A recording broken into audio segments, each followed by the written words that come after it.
आओ सिखाओ तुम्हें अंडे का फंडा। अंडे का फंडा तो मैंने आपको पिछले वीडियो में सिखाया था। अब बात यह है कि अंडे के वाइट वाले पार्ट की तो हमारी फिर भी एक्सेप्टेंस है as a good source of protein, चाहे वो प्रेग्नेंट वुमेन हो, चाहे बॉडी बिल्डर्स हो, चाहे जनरली आम जनता जो कि हेल्दी रहना चाहती है, बॉडी बनाना चाहती है।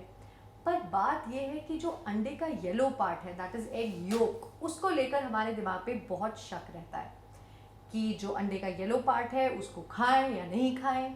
क्या हम अंडे के येलो पार्ट यानी कि एग योक को खाने से मोटे होते हैं, और क्या ये हार्ट पेशेंट्स के लिए खराब है, क्या ये कोलेस्ट्रॉल का लेवल बढ़ाता है? जानने के लिए स्टे ट्यून्ड।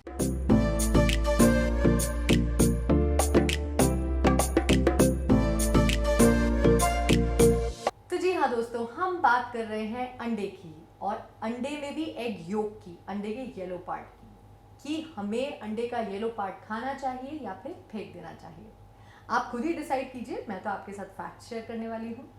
देखिए, जो अंडे का टोटल प्रोटीन कंटेंट होता है उसमें से 40% प्रोटीन उसके योक में कॉन्सेंट्रेटेड होता है। जी हाँ, जो एग वाइट है उसमें 60% ऑफ टोटल एग प्रोटीन होता है, और एग के येलो पार्ट में यानी कि योक में 40% ऑफ एग प्रोटीन होता है।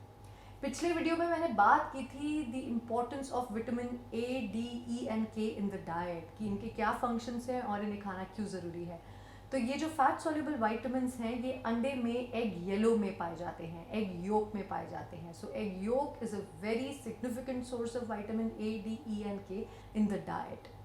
इसके अलावा मैंने कोलिन के फंक्शंस के बारे में भी बात की थी कि ये ब्रेस्ट फीडिंग मदर्स और प्रेग्नेंट वुमेन के लिए बहुत इंपॉर्टेंट है कंज्यूम करना, बच्चे के ब्रेन के सही डेवलपमेंट के लिए। तो एग योक बहुत अच्छा सोर्स है कोलिन का। इसके अलावा egg yolk is a very good source of omega 3 fatty acids which is very important for normal functioning of the brain and normal functionality of the heart as well. So omega 3 fatty acids का भी एक बहुत ही अच्छा source है। जो carotenoids पाए जाते हैं अंडे के अंदर, जिनकी की मैंने बात की थी कि वो आइज की हेल्थ को मेंटेन करने के लिए बहुत इंपॉर्टेंट है, वो भी एग योक के अंदर ही कॉन्सेंट्रेटेड हैं। बाकी जो मिनरल्स हैं जैसे कि कैल्शियम हो गया, सिलीनियम हो गया, मैग्नीशियम हो गया, इनका भी जो एग योक है वो बहुत ही अच्छा सोर्स है। तो मेरे हिसाब से तो एग योक हमें ज़रूर खाना चाहिए। आई नो आपका नेक्स्ट क्वेश्चन क्या होने वाला है कि चलो मान लिया कि एग योक में इतने सारे न्यूट्रिएंट्स हैं और इसके इतने सारे हेल्थ बेनिफिट्स हैं, but what about cholesterol? Egg yellow part में तो कोलेस्ट्रॉल बहुत ही ज़्यादा मात्रा के अंदर पाया जाता है, और अगर हम कोलेस्ट्रॉल खाएंगे तो हमारा हार्ट डिजीज़ के जो चांसेस हैं वो बढ़ जाएंगे। तो देखिए, मैं समझती हूँ कि ये आपका एप्रीहेंशन कहाँ से दिमाग में आता है। 1968 के टाइम में चलते हैं। उस टाइम पर कुछ ऐसी साइंटिफिक स्टडीज़ थी जिनके बेसिस पे अमेरिकन हार्ट एसोसिएशन ने ये रेकमेंड किया था कि हमें एक दिन में 300 मिलीग्राम से ऊपर कोलेस्ट्रॉल नहीं लेना चाहिए। एवरेज अंडे में लगभग 200 मिलीग्राम कोलेस्ट्रॉल होता है, और इसी बात को ध्यान में रखते हुए और इस कंसिडरेशन को रखते हुए कि आपकी डाइट में और भी कोलेस्ट्रॉल के सोर्सेज होंगे अंडे के अलावा, अमेरिकन हार्ट एसोसिएशन ने ये निर्देश दिए थे कि हम एक हफ्ते में 3 से ज़्यादा अंडे ना खाएं। पर जैसे इस बारे में आगे रिसर्च हुई, पाया गया कि उन वाली स्टडीज़ के अंदर क्या क्या लूप होल्स थे, और अल्टीमेटली 2015 में जितनी भी डाइट को लेकर और हेल्थ को लेकर बॉडीज़ रिकमेंडेशंस देती हैं अक्रॉस द वर्ल्ड, उनमें से ज़्यादातर ने ये लिमिट हटा दी कि हफ्ते में 3 अंडे से ज़्यादा ना खाओ, या एक दिन में 300 मिलीग्राम से ज़्यादा कोलेस्ट्रॉल ना लिया जाए। और एक और मिथ भी साफ हो गई। हम मानते हैं कि डाइट में कोलेस्ट्रॉल लेना हमारे हार्ट की हेल्थ के लिए अच्छा नहीं है, पर ऐसा नहीं है। देखिए, पहले तो हमें यही समझना बहुत ज़रूरी है कि कोलेस्ट्रॉल अपने आप में कोई बुरी चीज़ नहीं है, और कोलेस्ट्रॉल भी 2 तरह का होता है, एक अच्छा कोलेस्ट्रॉल और एक ख़राब कोलेस्ट्रॉल। खैर, टर्मिनोलॉजी इतनी सिंपल नहीं है, पर मैं आपके लिए इस तरह से बता रही हूँ। तो कोलेस्ट्रॉल के हमारे शरीर में बहुत इंपॉर्टेंट फंक्शंस होते हैं। कोलेस्ट्रॉल हमारे विटामिन डी के सिंथेसिस के लिए इंपॉर्टेंट है, सेक्स हार्मोन्स के प्रोडक्शन के लिए इंपॉर्टेंट है, और प्लस ये हमारे फैट सॉल्युबल वाइटामिन्स के भी कईयों के स्ट्रक्चर का हिस्सा है, और ये हमारे सेल्स की मेम्ब्रेन को भी बनाता है। तो कोलेस्ट्रॉल अपने आप में ख़राब नहीं है।